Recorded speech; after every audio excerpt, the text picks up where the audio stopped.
दोस्तों, Sherlock Holmes की इस सीरीज में आज मैं आपके सामने लेकर आया हूँ the adventure of the speckled band, जिसका हिंदी अनुवाद है दूध जहर।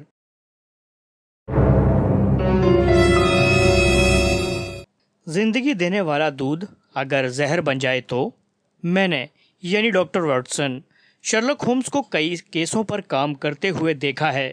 मैं उनमें से लगभग हर एक केस में शर्लक के साथ रहा हूँ।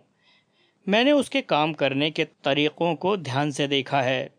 देखा क्या है, उनकी पूरी स्टडी की है। उसने आज तक जो केस हाथ में लिए सॉल्व किए, उनमें कुछ बेहद ट्रैजिक, कुछ बहुत पेचदार, कुछ मज़ेदार भी और कुछ बेहद रहस्यमय थे। उसने हमेशा ऐसे ही केस हाथ में लिए जिनमें वाकई पेचीदगियां थीं, जिन्हें हल करना सचमुच आसान ना था, जिसके कारण शायद कुछ निर्दोष लोग किसी अपराध का शिकार हो सकते थे, मारे जा सकते थे या किसी बड़ी मुसीबत में फंस सकते थे। अपनी जान पर खेलकर भी शर्लक होम्स उन केसों की तह तक पहुंचा। वो ये काम पैसों के लिए नहीं करता था। पैसा ज़रूरत है, ये बात अलग थी, वो भी इसी काम से आता था। लेकिन अगर शर्लक ने कोई केस हाथ में लिया तो पैसों की वजह से नहीं। कई बार कुछ लोग पैसे की तंगी के बावजूद भी उसके पास आ जाते थे। इसका मतलब यह नहीं कि वो उन्हें इंसानियत को एक किनारे छोड़ दे। वो उन्हें भी निराश नहीं जाने देता। मुझे याद आ रहा है एक केस के बारे में, रॉलेट्स फैमिली केस। स्टॉकमोरन में रहने वाली रॉलेट्स फैमिली का केस। यह तब की बात है जब मैं और शर्लक होम्स कुंवारे थे और बेकर स्ट्रीट में एक ही कमरे को शेयर करते थे। हालांकि किसी भी केस की गोपनीयता को बनाए रखना हमारे काम का पहला उसूल होता है, लेकिन फिर भी कई साल पहले हुए इस केस की डायरी को आज मैं खोल रहा हूँ, क्योंकि अब वो औरत इस दुनिया में नहीं है और जो ये केस हमारे पास लेकर आई थी, कई सालों बाद उसकी मौत हो चुकी है। 1883 साल का वो अप्रैल का महीना था। वैसे तो मैंने हमेशा सुबह उसे देर से ही उठते देखा था, लेकिन उस दिन जब मैं सोकर उठा तो उसे बिल्कुल तैयार पाया। वो मेरे बेड के बिल्कुल किनारे खड़ा था। उसने मुस्कुराते हुए मुझे घड़ी दिखाई। घड़ी 7:15 का समय दिखा रही थी। आज वो मुझसे पहले उठकर ऐसे मुस्कुरा रहा था जैसे आज उसने मुझे मात दे दी हो। मैं भी हैरान था। कमाल है, इसे क्या हुआ? क्या सचमुच घड़ी उतने ही बजा रही है या फिर शर्लॉक ने घड़ी में कुछ गड़बड़ कर दी थी? पर मैं जानता था कि वो ऐसा नहीं कर सकता था। वो सचमुच जल्दी उठ गया था। ना सिर्फ उठ गया था, बल्कि मुझे भी उसने उठा दिया था। माफ़ी चाहता हूँ आपको इस प्रकार जल्दी उठाने के लिए। लेकिन क्या हुआ, यह तो मैं अभी नहीं बता सकता, क्योंकि बताने वाली बाहर बैठी है। ओह, शायद सुबह सुबह कोई क्लाइंट आ गई है जो किसी समस्या में फंसी है। निसंदेह। और हम उससे बिस्तर पर पड़े पड़े नहीं मिल सकते थे। नींद में होने का बहाना बनाकर ना ही मैं उसे वापस भेज सकता था। हाँ, वो तो मैं जानता हूँ। वो जो है, वो यंग लेडी बहुत परेशान लग रही थी, काफ़ी घबराई हुई भी थी।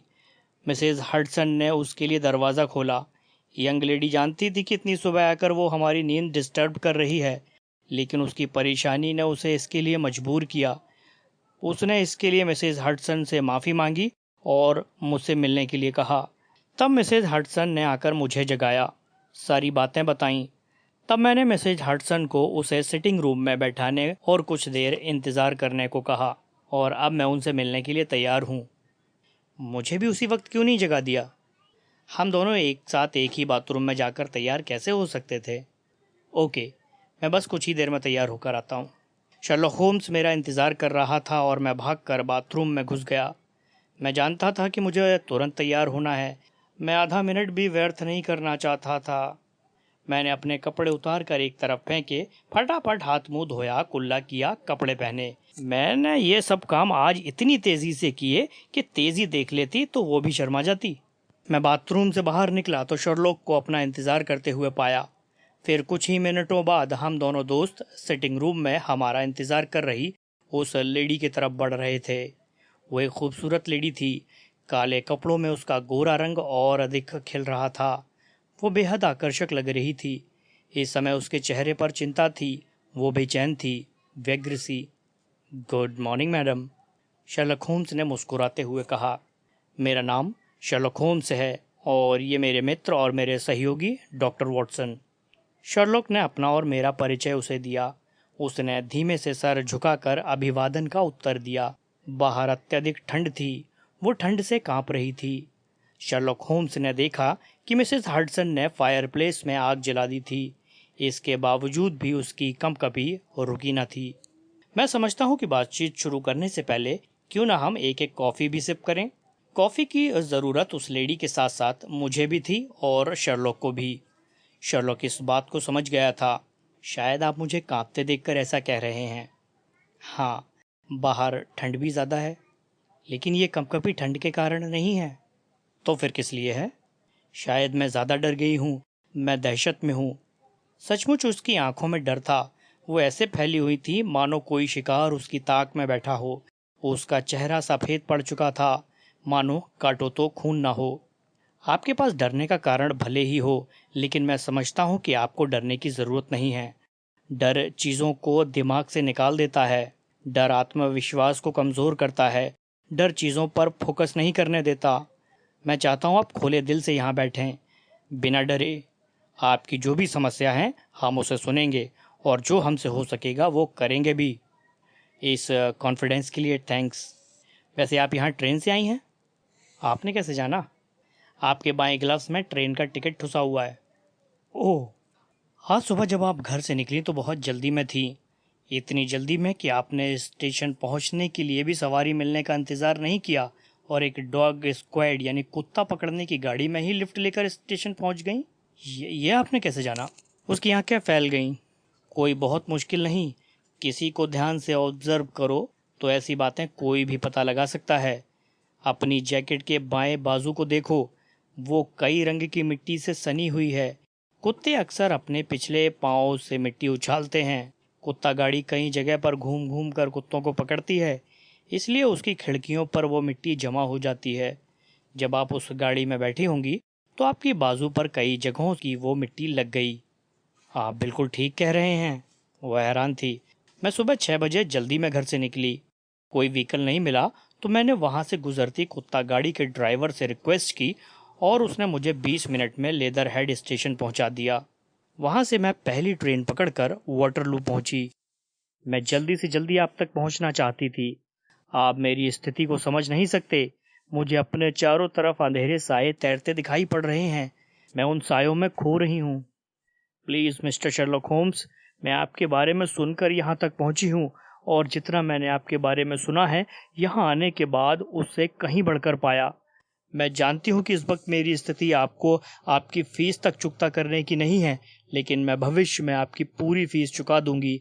ये मैं आपसे वादा करती हूँ और आपको इस पर विश्वास करना ही होगा।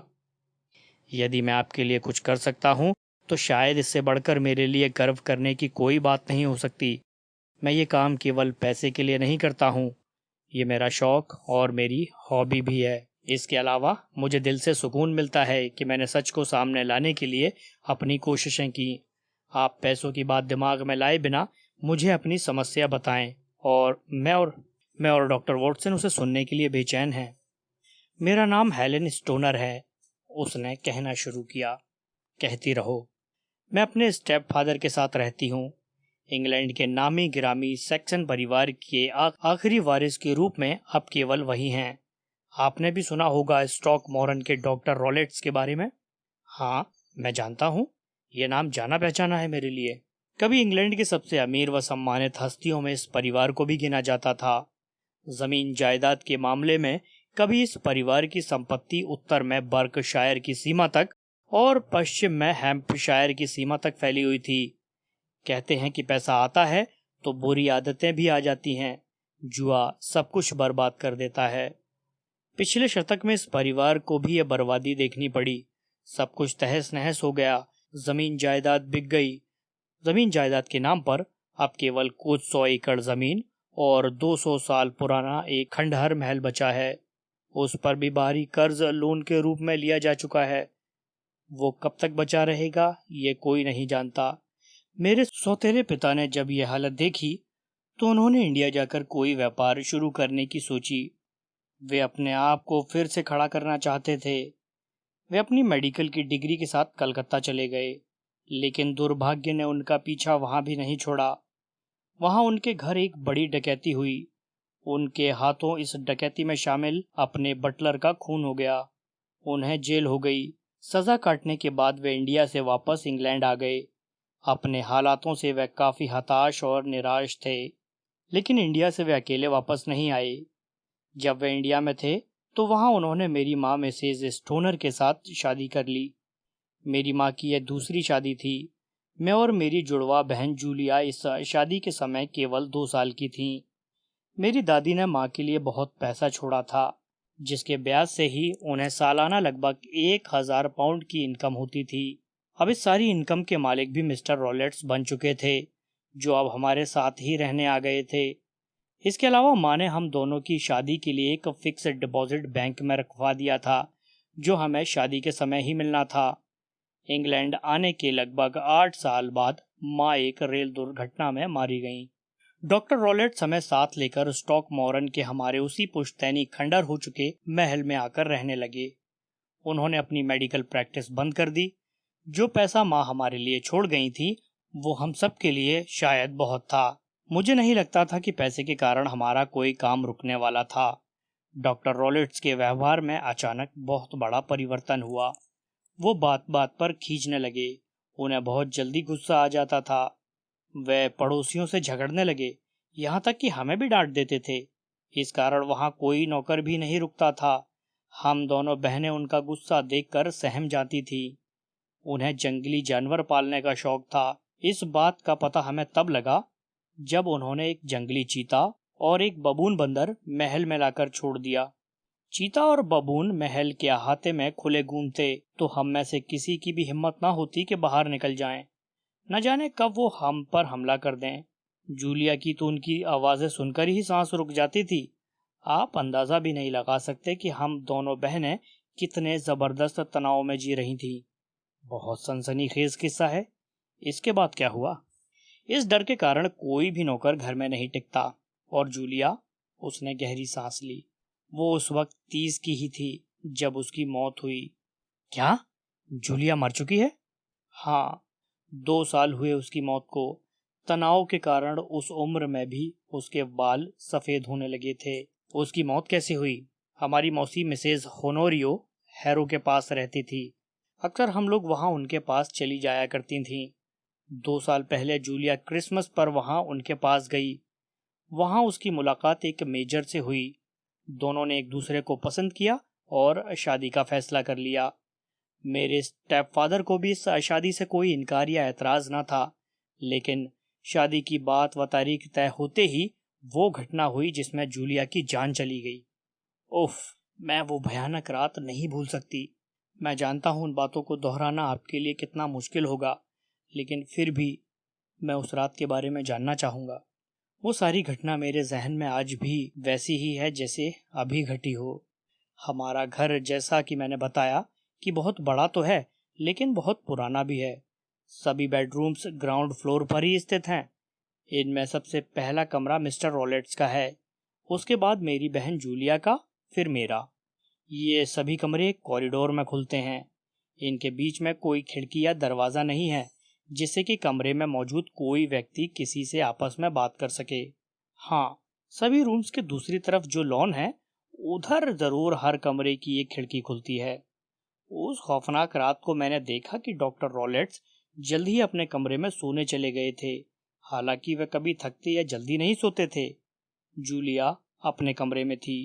उसे सिगार के धुएं की गंध परेशान कर रही थी, इसलिए वो अपने कमरे से निकलकर मेरे पास आ गई। वहां वो कुछ देर मेरे पास रही। हम दोनों उसकी शादी की तैयारियों पर बातचीत करते रहे। रात करीब 11 बजे वो वापस अपने कमरे में जाने के लिए उठी, लेकिन फिर तुरंत ही वापस लौटी। शायद वो कुछ भूल गई थी। उसने वापस मेरे पास आकर कहा, हेलन, क्या तुम्हें भी आधी रात को किसी सीटी की आवाज आती है? नहीं तो क्या पता आती हो, पर तुम गहरी नींद में होने के कारण सुन ना पाती हो। ऐसा नहीं हो सकता, मैं ऐसे भी घोड़े बेचकर नहीं सोती। लेकिन तुम ऐसा क्यों पूछ रही हो? क्योंकि पिछली कुछ रातों से लगभग 3 बजे के आसपास मैं ऐसी आवाजों को सुन रही हूँ। ये बहुत धीमी आवाजें होती हैं, लेकिन आती जरूर हैं। मैं गहरी नींद में नहीं सोती, इसलिए ऐसी आवाजों को सुनकर मेरी नींद फौरन खुल जाती है। मैंने कई बार बहुत ध्यान से सुनने की कोशिश की, आखिर आवाजें आ कहाँ से रही हैं, लेकिन मुझे पता नहीं चल सका। शायद वो मुझसे अगले रूम की तरफ से, लोन की तरफ से आती हैं। मतलब पापा के रूम की तरफ से? कह नहीं सकती। मगर ताज्जुब तो ये है कि अगर आवाजें लॉन की तरफ से आती हैं तो फिर मुझे भी आनी चाहिए, क्योंकि मेरे कमरे की खिड़की भी तो लॉन में ही खुलती है। हाँ, इसीलिए तो पूछ रही हूँ। पर मैंने ऐसी कोई आवाजें कभी नहीं सुनी। हो सकता है वो आवाजें सीटी की ना होकर किसी झींगुर इत्यादि की हो। रात में ऐसे बहुत सारे कीट पतंगे सक्रिय हो जाते हैं। पता नहीं, खैर हो भी सकता है। चलती हूँ। वो अपने कमरे में चली गई। कुछ देर बाद मैंने उसके कमरे का दरवाजा लॉक होने की आवाज भी सुनी। मैंने भी अपने कमरे को लॉक किया और अपने बेड पर सोने चली गई। क्या तुम दोनों अपने कमरे को रोजाना लॉक करके सोती थी? हाँ, मैंने बताया था कि हमारे घर में एक चीता और एक बबून जैसे जानवर मौजूद थे। हमें हमेशा डर लगा रहता था कहीं वे दरवाजा खोलकर भीतर ना आ जाएं। ना भी आए, पर अपनी चैन की नींद के लिए हम दोनों बहनें दरवाजों को लॉक करके ही सोती थी। कहते हैं कुछ बुरा होने से पहले उसके एहसास भी कभी कभी बुरे ही महसूस होते हैं। उस रात जाने क्यों मुझे नींद नहीं आ रही थी। वैसे भी हम दोनों बहनें जुड़वा थीं। उसके एहसास कभी कभी मुझे होते थे और मेरे कभी कभी उसे। मेरा मतलब, कभी वो परेशान होती तो मुझे भी अजीब सी परेशानी महसूस होती। कभी मैं परेशान होती तो वो अक्सर आकर मुझसे ये प्रश्न करती, क्या मैं ठीक हूँ? उस दिन बाहर हवा भी बहुत तेज थी, कुछ तूफानी। वर्षा की प्रचंड बूंदें हवा के आवेग के साथ खिड़की से टकराकर अजीब सी डरावनी आवाजें पैदा कर रही थी। इन सब चीजों के बीच अचानक मैंने किसी के चीखने की तेज आवाज सुनी। मैं उसे पहचान सकती थी। वो जूलिया की आवाज थी, जिसे सुनकर मेरे रोंगटे खड़े हो गए। मैं बिस्तर से उछल पड़ी। मैंने एक शॉल ओढ़ा और तेजी से उसके कमरे की तरफ भाग पड़ी। मैं जैसे ही कमरे से बाहर निकली, मैंने एक हल्की सीटी की आवाज सुनी। शायद ये वही आवाज थी जिसके बारे में जूलिया ने भी मुझे बताया था। इसके कुछ देर बाद ही मैंने एक और भी आवाज सुनी। आवाज हल्की ही थी, लेकिन ऐसी थी जैसे मेटल के डोर को बंद किया गया हो। मैं कॉरिडोर में भागती हुई जूलिया के कमरे की तरफ बढ़ी। मैंने पाया कि दरवाजा लॉक नहीं था और अपने कब्जों पर धीमी गति से वापस खुल रहा था। मैं नहीं जानती थी कि अंदर क्या हुआ है। जूलिया के लिए मैं बहुत चिंतित थी। मैंने दरवाजे को भीतर की तरफ धकेला। कॉरिडोर की हल्की रोशनी कमरे में जा रही थी। उसमें मुझे जूलिया दिखाई दी। वो बहुत डरी हुई थी। उसकी आंखें आतंक से फटी हुई थीं। उसने मुझे देख लिया था। उसका हाथ मेरी तरफ मदद के लिए उठा। वो ऐसे लड़खड़ा रही थी जैसे उसने शराब पी ली हो। वो गिरने को थी। मैं उसकी तरफ लपकी। मैंने अपने बाजू से सहारा देकर उसे थामने की कोशिश की, पर उसके घुटने मुड़ते चले गए। उसके मुंह से आतंक भरे स्वर में निकला, हेलन। वो एक बैंड था, स्पेकल्ड बैंड। ये कहते हुए उसने एक दीवार की तरफ इशारा किया, जिसके दूसरी तरफ डॉक्टर रॉलेट्स का कमरा था। वो आगे भी कुछ कहना चाहती थी, लेकिन उसका गला बंद हो गया था। शब्द उसके गले में ही घुट चुके थे। उसके साथ क्या हुआ था मुझे नहीं मालूम था। मुझे लगा वो मर रही है। मैं जैसे पागल हो उठी। मैं पापा पापा चिल्लाते हुए बाहर दौड़ी। वो भी तेजी से मुझे बाहर आते दिखाई पड़े। फिर जब हम वापस पहुंचे तो वो लगभग बेहोश हो चुकी थी। पापा ने उसके गले में कुछ ब्रांडी उड़ेली और उसे पास के मेडिकल सेंटर ले गए, लेकिन उसकी सांसें उखड़ रही थी। उसने रास्ते में ही दम तोड़ दिया था। मैंने अपनी प्यारी बहन को हमेशा के लिए खो दिया था। क्या तुमने वाकई वो आवाजें सुनी थी?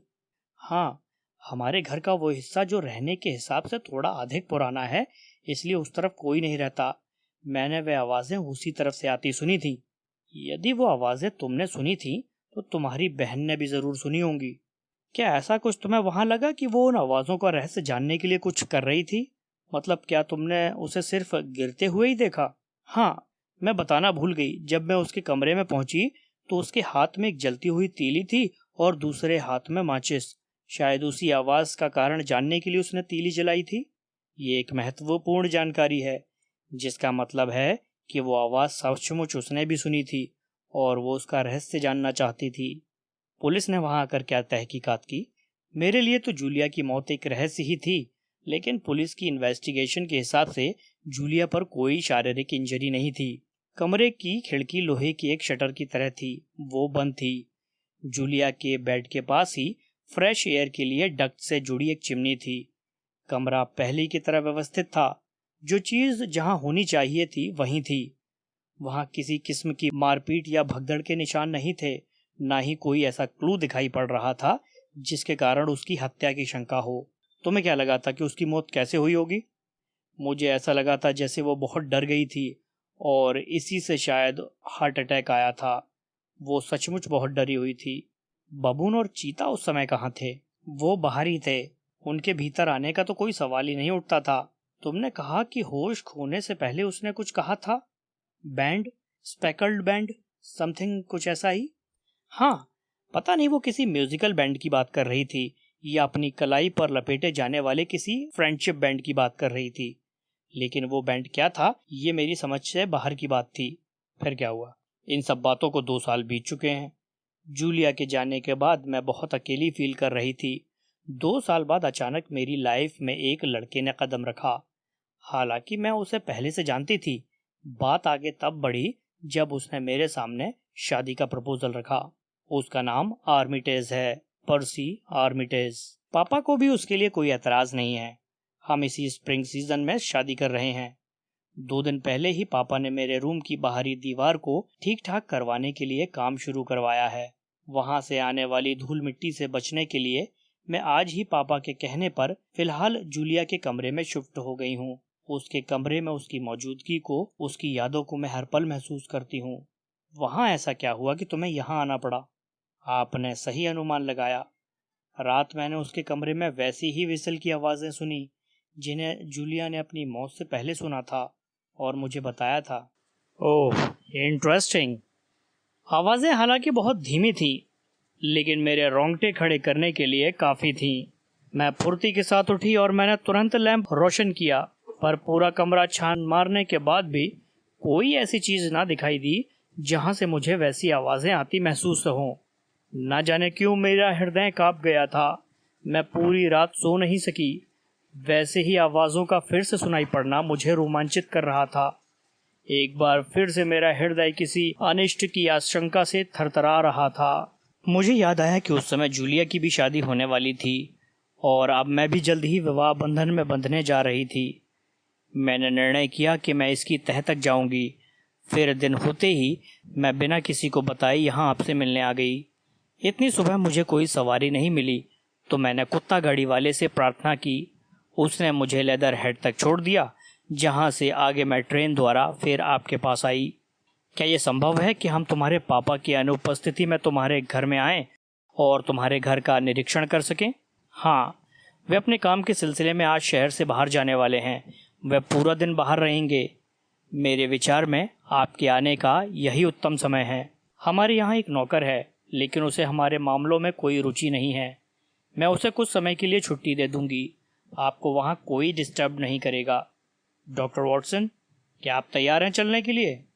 शर्लॉक ने मुझसे पूछा। बिल्कुल। इस केस को जानने के लिए मैं भी बेचैन हूँ। तो हम लोग जल्द ही आपसे मिलते हैं आपके घर में। इसके बाद वो अपना पता देकर वहाँ से चली गई। इसके तुरंत बाद ही एक लंबे कद का रौबदार चेहरे वाला, जिस पर झुर्रियाँ पड़ने लगी थी, तेज कदमों के साथ वहां पहुंचा। उसके चेहरे पर कठोर भाव थे। उसके जबड़े सख्ती के साथ भिंचे हुए थे। उसकी सुर्ख आंखें जैसे हम दोनों को खा जाने वाली निगाहों से घूर रही थी। उसे देखकर ही ऐसा लगता था जैसे शैतान को देख लिया हो। उसने आते ही पूछा, तुम में से वो कौन है, शर्लॉक होम्स? मेरा नाम ही शर्लॉक होम्स है। कहिए, मैं आपकी क्या मदद कर सकता हूँ? मदद की ज़रूरत तो तुम्हें पड़ने वाली है। मुझे डॉक्टर रॉलेट्स कहते हैं। ओह, डॉक्टर रॉलेट्स? क्या मैं बीमार पड़ने वाला हूँ? नहीं, पर हो सकता है तुम्हारे हाथ पांव तोड़ दिए जाएं। डॉक्टर रॉलेट्स ऑफ स्टॉक मोरन को अभी तुम जानते नहीं हो। तो जान लेते हैं। बकवास बंद करो। मैं तुमसे यह जानना चाहता हूँ कि वो जो अभी अभी यहाँ से गई है, हेलेन स्टोनर, वो तुमसे क्या कहने आई थी? माफ़ करें, ये मैं नहीं बता सकता। उसकी बातों में आने की कोशिश ना करो तो तुम्हारे लिए अच्छा होगा। उसने क्रोध में आगे बढ़कर फायरप्लेस के पास लगे हुए लोहे के बेलचे को उठा लिया। इस बेलचे से जलती हुई लकड़ी के टुकड़ों को उठाया जाता था। हम दोनों सावधान हो गए। हमें लगा कि यह आदमी तो एकदम से आक्रमण करने पर उतारू हो रहा है। शायद वो ऐसा कर भी देता। उसके चेहरे पर खूंखार भाव थे, पर उसने हमला नहीं किया। उसने बेलचे पर अपनी पूरी ताकत दिखाई। वो उसे बल लगाकर मोड़ रहा था। उसके जबड़े भिंचे हुए थे। उसने एक पहलवान की तरह ताकत लगाते हुए उस बेलचे की लोहे की रॉड को मोड़ दिया और एक तरफ फेंक दिया। हम स्तब्ध खड़े थे। उसकी शारीरिक शक्ति सचमुच कमाल की थी, क्योंकि जो हरकत उसने की थी, कम से कम उसकी उम्र वाले व्यक्ति के लिए ये कर पाना आसान नहीं थी। वो हमें अपनी ताकत दिखा रहा था, या शायद इसीलिए आया था। हम दोनों ही सावधान थे, पर उसने हमले की कोशिश नहीं की। वो जितनी तेजी से आया था, उतनी ही तेजी से वापस लौट गया। उसकी निगाहों में शायद शक्ति प्रदर्शन का उसका काम पूरा हो चुका था। हमने चैन की सांस ली। कुछ देर पहले हमने लड़ने की तैयारी कर ली थी, लेकिन शुक्र था उसकी नौबत नहीं आई थी। शर्लॉक अपनी जगह से उठ खड़ा हुआ। उसने मुड़े हुए बेलचे को उठाया, फिर उसे ध्यान से देखते हुए बोला, ये अपनी बेटी का पीछा करते हुए यहाँ आया होगा। उसने यहाँ आकर और कुछ किया हो या ना किया हो, लेकिन ये जरूर साबित कर दिया कि कहीं ना कहीं अपनी बेटी हेलन के प्रति अपनी सोचों से वो विलेन है। काश जाते जाते वो शर्लॉक की उस हरकत को देख लेता। शर्लॉक ने डॉक्टर रोलेट्स द्वारा लोहे के मोड़कर फेंकी गई उस बेलचे को वापस सीधा कर दिया था। फिर उसने मुस्कुराकर उसे वापस अपनी जगह रख दिया था। मैं ये जानकर हंस रहा था कि उसे सीधा करने में भी उतना बल लगा था जिसकी धौंस वो डॉक्टर रोलेट्स दे गया था। मैं ये दृश्य देखकर मुस्कुराया। डॉक्टर वॉटसन, मैं ज़रा कुछ देर के लिए बाहर जा रहा हूँ। लौटकर हम स्टॉक मॉरन की सैर को चलेंगे। शर्लॉक करीब 1 बजे वापस लौटा तो उसके हाथ में कुछ कागज़ थे। उसने आते ही कहा, वॉटसन माय डियर, मैं हेलन की स्वर्गवासी माँ की विल की कागज़ों की छानबीन करने गया था। मैंने पाया कि हेलन की माँ मिसेज स्टोनर की कुल इनकम उसकी मौत के वक्त लगभग 1100 पाउंड्स की थी, लेकिन आज की तारीख में यह अमाउंट घटकर कुल 750 पाउंड रह गया है। इसका कारण घटता हुआ ब्याज और परिवार के बढ़ते हुए खर्च हो सकते थे। विल के मुताबिक शादी के समय उसकी दोनों बेटियों को 250 पाउंड्स की रकम दी जानी थी। यदि ऐसा होता है तो दोनों की शादियों के खर्चे निकालकर डॉक्टर रोलेट्स के पास तो कुछ बचता ही नहीं। मतलब डॉक्टर के पास वो वजह है कि वो इस केस में शक के दायरे में हो। हाँ, बिल्कुल है। और इसलिए मैं आपको आगाह कर रहा हूँ कि यदि आप मेरे साथ ना जाना चाहें तो मैं जिद नहीं करूँगा, क्योंकि जहाँ हम जा रहे हैं वहाँ जान का खतरा हो सकता है। मित्र को अकेले खतरे में जाने नहीं दे सकता। तो फिर अपने बारूदी मित्र को साथ ले लो। क्या मतलब? मेरा मतलब अपने रिवॉल्वर को। मौत के मिशन पर उसके मजाक हौसलों को ताकत देते थे। वाटरलू से ट्रेन पकड़कर हम लेदर हेड जा पहुंचे। स्टॉक मॉरन में डॉक्टर रोलेट्स के उस पुराने विशाल घर में, जो पुराना था पर रईसी शान उसमें अब भी बाकी थी। उन्हें हेलन स्टोनर अपना इंतजार करते मिली। हमें देखते ही उसका चेहरा खिल उठा। खिलता भी क्यों ना, हम उसके लिए एक इकलौती उम्मीद थे। वो जल्दी से जल्दी सभी रहस्यों पर से पर्दा उठा लेना चाहती थी। उस वक्त डॉक्टर रोलेट्स घर पर नहीं था। हेलन के मुताबिक वो रात से पहले घर नहीं लौटने वाला था। हम भीतर आ गए। बिल्डिंग का एक हिस्सा बिल्कुल खंडर हो रहा था। उस तरफ कोई नहीं रहता था, जबकि दूसरा हिस्सा रिहाइश के कारण ठीक ठाक था। कई जगहों पर सफ़ेद पत्थर दीवारों से उखड़े हुए थे, पर उस तरफ रिपेयर का कोई काम नहीं हो रहा था, जबकि जो हिस्से ठीक थे, रिपेयर भी उन्हीं हिस्सों पर हो रही थी। उनमें ही एक हिस्सा हेलन के कमरे की बाहरी दीवार वाला था। हालांकि उस वक्त रिपेयरिंग का काम नहीं हो रहा था। मजदूर अपना काम खत्म कर कर आज जा चुके थे, या फिर उन्हें हेलन ने जाने को कह दिया था। हम लोग उस वक्त लॉन की तरफ थे। वहां से तीनों रूम्स उसी अवस्था में दिखाई पड़ते थे जैसा कि हेलन ने मेंशन किया था। अचानक शर्लॉक होम्स ने कहा, मिस हेलन, इनमें से एक कमरा आपका है, जहाँ की बाहरी दीवारों पर अभी रिपेयरिंग चल रही है। बीच में आपकी बहन जूलिया का कमरा है, जहाँ इस वक्त इस रिपेयरिंग के कारण आप रह रही हैं, और उधर वो कमरा आपके पापा मतलब डॉक्टर रोलेट्स का है। जी हाँ मिस हेलन, क्या आपको नहीं लगता कि आपके कमरे की बाहरी दीवार को अभी मरम्मत की कोई ज़रूरत नहीं है, जबकि उससे भी खराब वाले हिस्सों की मरम्मत पहले होनी चाहिए? मुझे भी ऐसा लगता है, लेकिन शायद रिपेयरिंग मेरे रूम के बाहरी हिस्सों से शुरू होकर दूसरे हिस्सों तक जाएगी। हमने लॉन के अंधेरे में एक बच्चे जैसी आकृति को घूमते हुए देखा, पर उसकी चाल बच्चे के समान नहीं थी। वो कुछ झुककर चल रहा था। शर्लॉक होम्स समझ गया कि वो आकृति किसी बच्चे की नहीं थी। हेलन ने भी साफ किया कि वो बबून बंदर था। उसके ये कहते ही कि चीता भी यहीं कहीं होगा, हम तेजी के साथ भीतर की तरफ बढ़ गए। कॉरिडोर में आने के बाद हमारी सांस में सांस आई। अब हम कॉरिडोर में वहां थे जहां उन तीनों कमरों के दरवाजे खुलते थे। वहां पहुंचकर शर्लॉक ने हेलन से कहा, डॉक्टर रॉलेट्स के लौट आने के बाद आज रात आप चुपचाप जूलिया का कमरा छोड़कर वापस अपने ही रूम में चली जाएंगी। मैं वॉटसन के साथ आज रात आपके मतलब उस कमरे में रहूंगा जिसे कभी जूलिया इस्तेमाल करती थी और अभी आप इस्तेमाल कर रही हैं। लेकिन इस बात का पता किसी को नहीं चलना चाहिए कि हम आपके रूम में छुपे हुए हैं। हेलन जैसे सब कुछ समझ गई थी। हम उस वक्त जूलिया के कमरे में थे। शर्लॉक ने बड़े ध्यान से एक एक चीज का निरीक्षण करना शुरू किया। कमरा काफी बड़ा था। वो बंद खिड़की के पास पहुंचकर उसे खोलने की कोशिश करने लगा। ये खिड़की लॉन की तरफ खुलती थी। इसका शटर कसकर बंद था। उसकी सलाखों के बीच में इतनी जगह भी नहीं थी कि वहां से किसी भी चीज को अंदर फेंका जा सकता हो। खिड़की से कुछ दूर था बेड, जिसे ध्यान से देखने पर शर्लॉक ने पाया कि बेड जमीन पर फिक्स था, यानी उसे कहीं और शिफ्ट नहीं किया जा सकता था। बेड के ठीक ऊपर वेंटिलेटर लगा था। शर्लॉक एक एक चीज को बड़े ध्यान से देख रहा था। देख मैं भी रहा था, पर जो कुछ वो समझ रहा था उसे मैं नहीं समझ पा रहा था, इसलिए सस्पेंस क्रिएट हो रहा था। इसके बाद वो मेरी तरफ पलटा। कुछ समझे? अभी नहीं। इस वेंटिलेटर के मुंह को ध्यान से देखो, क्योंकि इसका शेष हिस्सा दीवार के पीछे से होकर कहीं बाहर जा रहा है। वेंटिलेटर में क्या है? पहले यह बताओ कि कमरे में वेंटिलेटर क्यों लगाया जाता है? ताकि कमरे को शुद्ध हवा मिल सके और उसकी प्रदूषित वायु बाहर जा सके। बिल्कुल ठीक। लेकिन फिर ऐसे में वेंटिलेटर किधर खुलना चाहिए? लॉन की तरफ खुले में। हाँ, लेकिन जूलिया के कमरे में यह बात आश्चर्यजनक है कि वेंटिलेटर की डक्टिंग दीवार के अंदर से होकर लॉन की तरफ ना जाकर आगे वाले कमरे में कहीं जा रही है।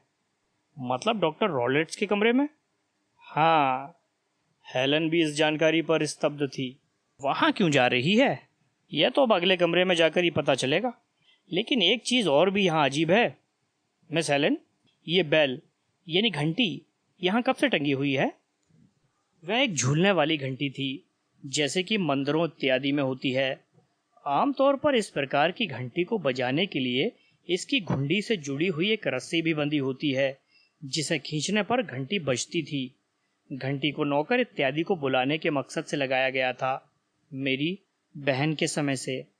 लेकिन इस घंटी के नीचे से बजाने के लिए जो रस्सी लगी होनी चाहिए वो यहाँ नहीं लगी, तो ये बजेगी कैसे? इस पर मेरा ध्यान ही नहीं गया। सचमुच वहां घंटी के भीतर लगी हुंडी को खींचकर बजाने के लिए जो रस्सी लगी होनी चाहिए थी वो वहां नहीं लगी थी।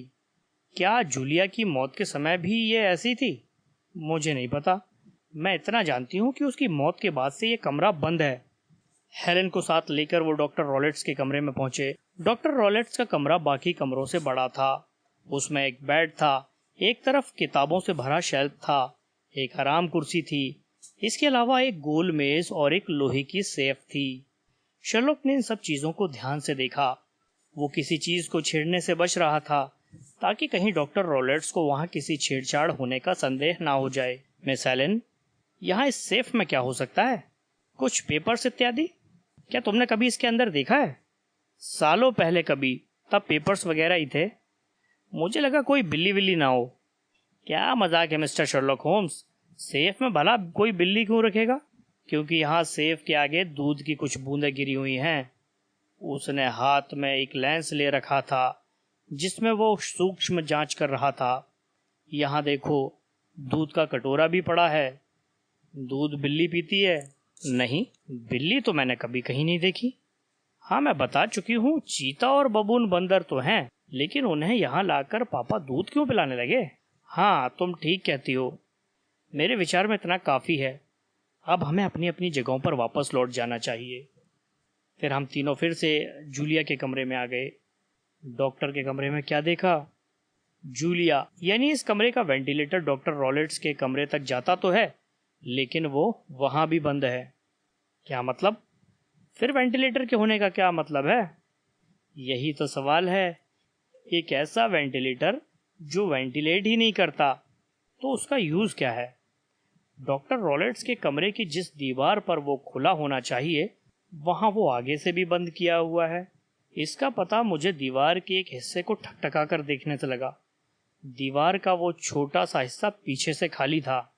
इसके अलावा उसके कमरे में मुझे एक लेदर की हंटर या चाबुक नुमा चीज भी दिखी, जो अक्सर कुत्तों को फटकारने के काम आती है, पर जिसका डॉक्टर के कमरे में क्या इस्तेमाल हो सकता है, ये मैं आप समझ गया हूँ।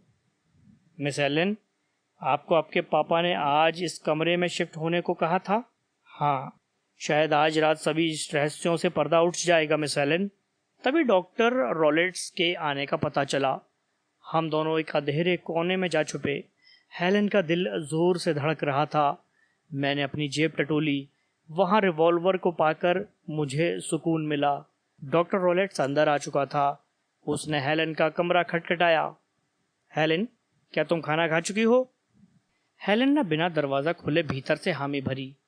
इसके बाद डॉक्टर रॉलेट्स वहां से अपने कमरे में चला गया। शायद खाने के बहाने उसने कंफर्म किया था कि हेलन अपने कमरे में है या नहीं। मिस हेलन, अब आप अपने पहले वाले कमरे में चली जाएं, शर्लॉक ने फुसफुसा कर कहा। हेलन धड़कते दिल के साथ धीरे से दरवाजा खोलकर बाहर गई। वहां कॉरिडोर में अंधेरा था। वो चुपचाप अपने कमरे में चली गई। जानते हो वॉटसन, जूलिया ने अपनी मौत से पहले सिगार की गंध की शिकायत की थी। वो गंध इसी वेंटिलेटर के जरिए ही इस कमरे तक आ रही थी, जैसी आज फिर से आ रही है। पास वाले कमरे में डॉक्टर रॉलेट सिगार पी रहा है। वो क्या कर रहा होगा? शायद इस कमरे में सोने वाले की मौत का इंतजाम। वॉटसन, तुम वहां अपनी रिवॉल्वर के साथ तैयार रहो और मैं यहाँ बेड के पास रहूंगा। शर्लॉक ने कुर्सी पर चढ़कर वेंटिलेटर से झांकने की कोशिश की। वो कुछ सुनने की कोशिश कर रहा था। उस तरफ घटाटोप अंधेरा था। अचानक उधर से रोशनी की एक किरण दिखाई दी। डॉक्टर की तरफ से वेंटिलेटर को शायद खोला गया था। ठीक उसी समय उधर से एक हल्की विसल का स्वर सुनाई पड़ने लगा। ऐसा लगा जैसे कुकर में से भाप निकल रही हो। यही सीटी की आवाज जूलिया ने भी सुनी थी। शर्लॉक ने तुरंत पास ही लटकी घंटी को अपनी तरफ खींचा। मैंने उसके रोंगटे खड़े होते महसूस किए। उसने घंटी को वेंटिलेटर के मुंह के पास लाकर उसे जोर से बजा दिया। मैं उसकी इस हरकत का मतलब नहीं समझ पा रहा था। ऐसे तो डॉक्टर को उनकी इस कमरे में मौजूदगी का पता चल जाता और वो फंस सकते थे, लेकिन शर्लॉक की बात है, शर्लॉक ही जाने। हाँ, इतना जरूर हुआ था कि घंटी की आवाज के साथ ही उधर से बजाई जाती सीटी की आवाज आनी बंद हो गई। शर्लॉक ने मेरा हाथ थामा और भागते हुए चिल्लाया, आओ वॉटसन, हमें डॉक्टर रॉलेट्स के कमरे में जाना होगा। लेकिन वहां क्यों? उसने जवाब नहीं दिया।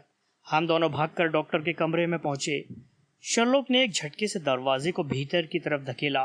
वो खुलता चला गया। अंदर अंधेरा था।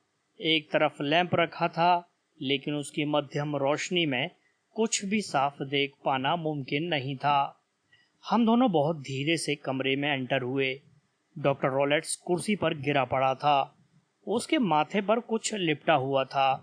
वो जो भी चीज थी, उस पर भूरे चमकदार सितारे जैसे कुछ चमक रहे थे। उसकी आंखें छत को घूर रही थी। उनमें तेज नहीं था।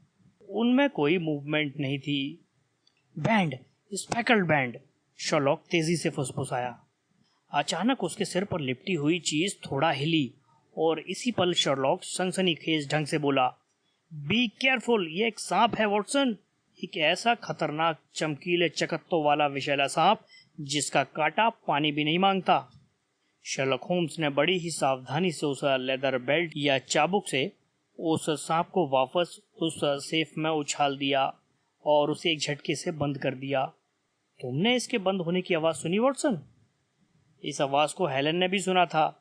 जब जूलिया की मौत के बाद वो भागकर डॉक्टर रॉलेट्स के कमरे की तरफ जा रही थी। यह सेफ बंद होने की आवाज थी। डॉक्टर ने जूलिया को भी इसी सांप से कटवा कर मारा था। सीटी की आवाज़ों से उसने सांप को जूलिया के कमरे में भेजा भी था और वापस भी बुलाया था। उसने उसे वापस सेफ में बंद कर दिया था।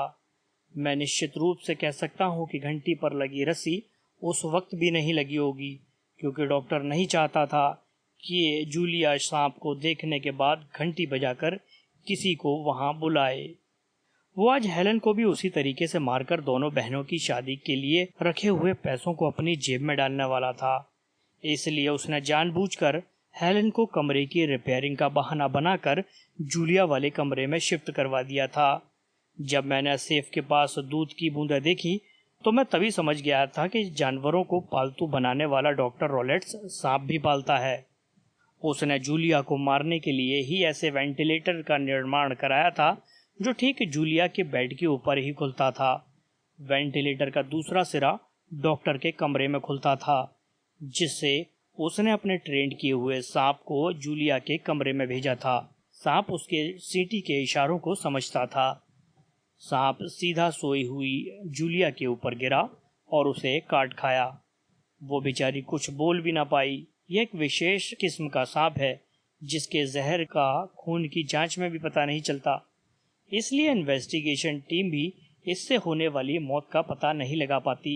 लेकिन खुद डॉक्टर कैसे इस सांप का शिकार बन गया?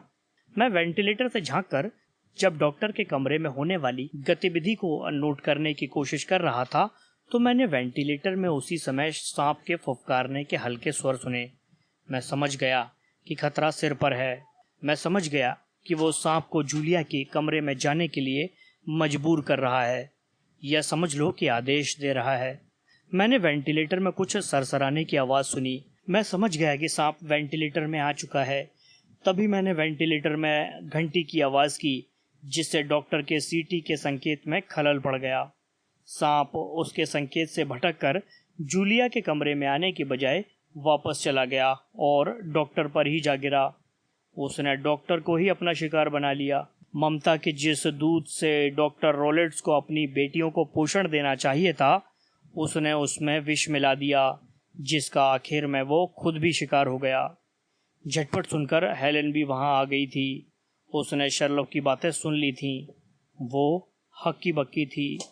सारी कहानी जानकर तो उसकी सांसें ही रुक गई थीं। उफ, अगर आज शर्लॉक नहीं होता तो वो स्पेकल्ड बैंड का शिकार हो गई होती। और ये कठोर सत्य था कि जिस पैसे के लिए डॉक्टर ने वो सारा षड्यंत्र रचा था, वो अब उसके किसी काम का नहीं रहा था। तो ये थी आज की कहानी। आपको ये कहानी कैसी लगी? अपने उत्तर कमेंट में ज़रूर लिखिए और इसी तरीके की कहानी आगे भी सुनने के लिए चैनल को सब्सक्राइब करिए और बेल आइकन को हिट कीजिए ताकि आने वाले नए एपिसोड की और कहानी